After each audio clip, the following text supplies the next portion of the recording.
IVM. Hey everybody, welcome to another week on the IVM Podcast Network. If you are not following us on social media, please do. We're IVM Podcast on Facebook, Twitter, and Instagram. I'd like to thank our sponsors this week, Paytm Money. As we head into week 4 of lockdown, we're doing our best to make sure that we maintain our schedules and try and get you as many of the podcasts that you're used to listening as we possibly can, but beg your indulgence if there are any slippages in schedules and times. With that, let's just get on with your show.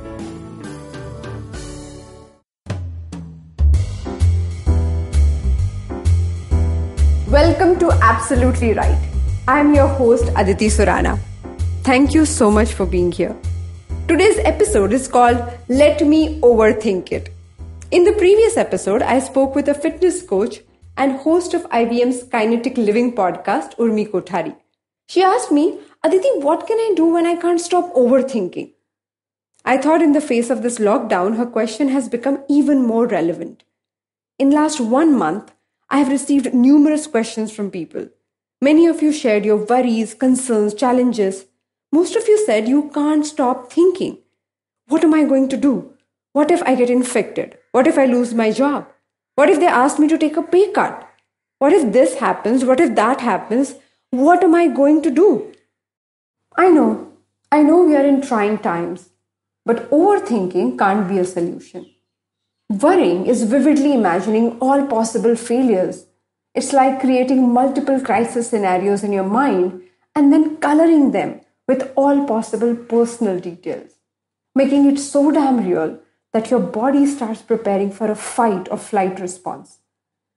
We all overthink once in a while, but chronic overthinkers can spend a large amount of their waking time mulling over things again and again, which is pressurizing for them as well as people around them. Some people feel so exhausted preparing for these worst-case scenarios that they're left with no energy to take any action to deal with the real situation at hand. Here are some of my hacks to deal with an overthinker's mind. Overthinking often involves 2 destructive thought patterns: ruminating and persistent worrying. Ruminating involves dwelling on the past. Thoughts sound like, I shouldn't have said those things in the meeting yesterday. Everyone must think I'm an idiot. Or, I should have stayed in my last relationship. I would be happier now. Whereas persistent worrying involves negative prediction about the future. Thoughts there sound like, I'm going to embarrass myself tomorrow. I will forget everything I'm supposed to say. Or, I know everyone will get married before me and I will be left alone here. Now here is my point. With following hacks, you might not be able to stop this overthinking loop right away. However, we can add spokes to this wheel and eventually stop it. Instead of letting it freely roll down this downward spiral, we can slow it down and take charge of the situation. Spoke number 1, evidence. Worry becomes feeble in the face of evidence. Imagine a mother who starts panicking in the moment she can't see her child. Her heart starts racing as she thinks of all the worst things possible. But then the very moment she sees her child again, her worry is diffused immediately. Similarly, you should take time to investigate and do a reality check.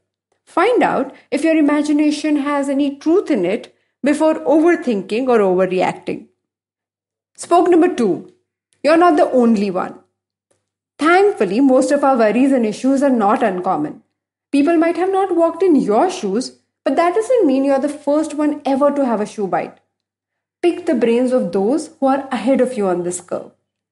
Don't be limited to your close circle to find answers to all your problems.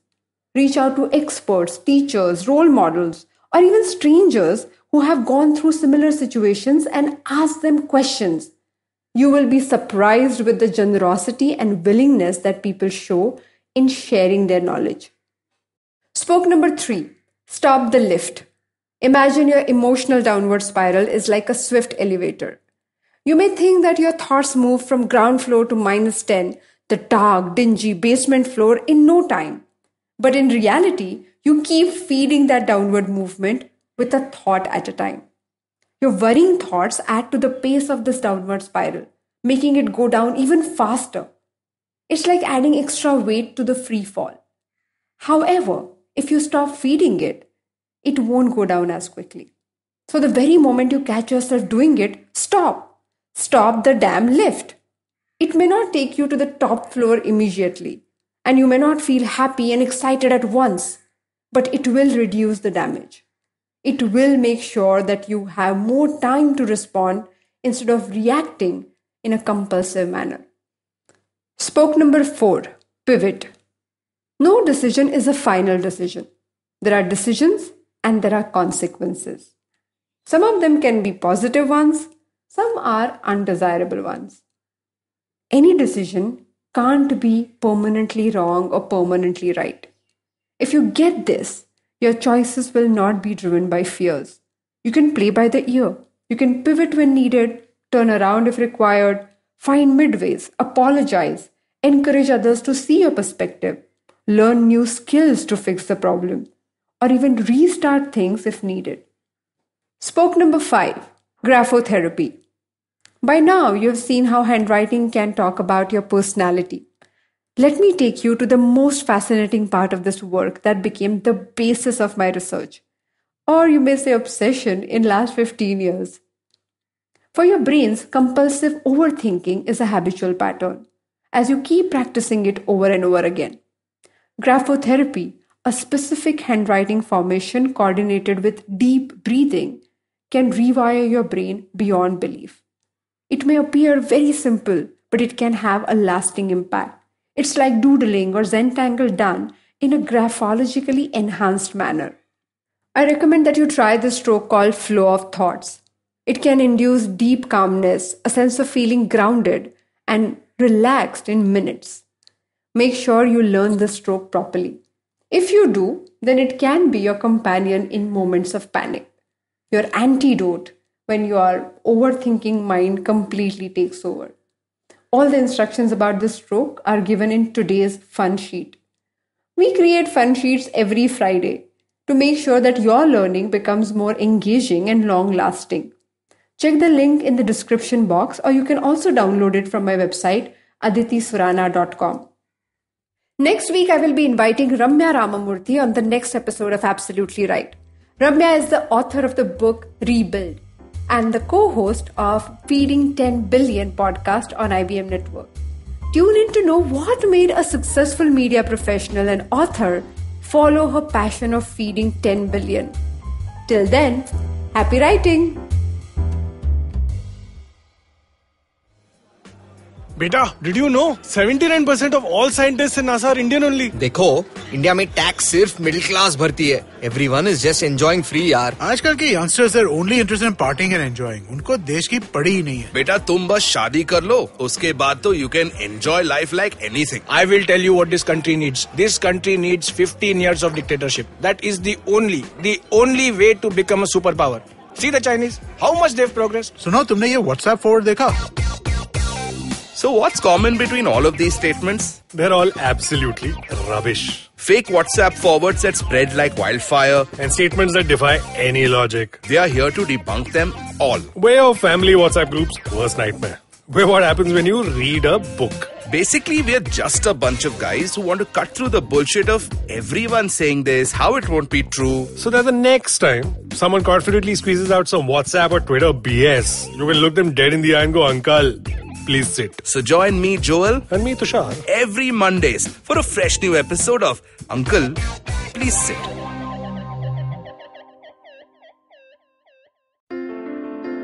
Entertainment is like food for the brain. It's a window to culture and a great way to understand the world around us. The internet has changed what it means to be an entertainer, creating new storytellers with millions of fans. It has spawned a new breed, the story sellers, those behind the scenes creating the business for this ecosystem. They work with brands, platforms and channels who are keen to capitalize on an audience hungrier than ever for more stories. I'm Vineet Kanabar, and I have a ringside view to how stories are told and sold. On my show, I bring you creators, artists, executives and marketers for a freewheeling conversation around the business of entertainment. Tune in to Storytellers and Storysellers for personal stories, analysis and criticism every Thursdays as I talk to the brightest minds telling or selling great stories today.